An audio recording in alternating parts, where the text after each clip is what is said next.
भानु प्रतापपुर के रानवाही पुलिया के तरी में मिले रहीस युवक के लाश के गुत्थी ला पुलिस सुलझा लिए है।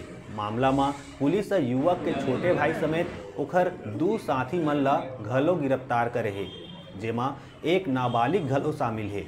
दरअसल 2 दिन पहली रानवाही पुलिया के तरी एक युवक के लाश मिले रही, जेकर पहचान नहीं हो पात रही। सोशल मीडिया के माध्यम ले ओकर छोटे भाई कौशल उर्फ दीपक लाश ला अपन बड़े भाई पालेश्वर निर्मलकर के रूप में पहचान करी।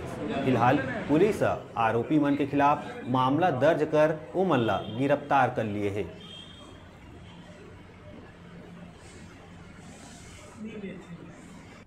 आरोपी के द्वारा ये बताया गया कि इसको जो है, चूँकि शराब के नशे में था तो किसी बहाने से ये जो आरोपीगढ़ थे, इसको एक पुरी का जंगल पड़ता है मयाना बांध के पास में, वहाँ पर से एक लकड़ी का डंडा लिए और लकड़ी के डंडे से पीछे सर में वार किए, जिससे उसकी हत्या की। और उसके बाद में उसको जो है रस्सी से इसके गला को दबाया गया है, खींचा गया है।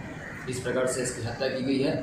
और हत्या में जो था उसका छोटा भाई एक कौशल निर्मलकर, इसकी उम्र करीबन 22 साल है, जो कि साले टोला का रहने वाला है। दूसरा जो उसका आरोपी था उसमें है लोकेश सोरी, उम्र 18 साल 4 महीना, और पिता जो है मोतीराम सोरी, ये भी उसी साले टोला का है।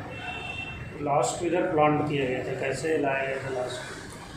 मुख्य रूप से जब इन्होंने हत्या कर दी वहाँ पे पुरी के जंगल में मयाना बांध के पास में, तब इनका विचार ये था कि इस लाश को जो है दूर कहीं ठिकाने लगाना है। तो ये जो है मोटरसाइकिल में बैठा लाश को कहीं ठिकाने लगाने का सोच रहे थे। उनके मन में ये था कि जगदलपुर तरफ कहीं दूर ले जाकर इस लाश को फेंकना है। लेकिन फिर दिमाग में आया कि इसी रास्ते में जो है भानु प्रतापपुर नगर पड़ता है, और भानु प्रतापपुर नगर में जो है लोगों का रात में भी आना जाना और वाहनों का परिवहन होते रहता है। तो उसके बाद में भानु प्रतापपुर नगर ना आकर के उसको क्रॉस ना करते हुए उसके पहले जो रानवाही पूजा पड़ता है वहाँ पर ये लाश को फेंका।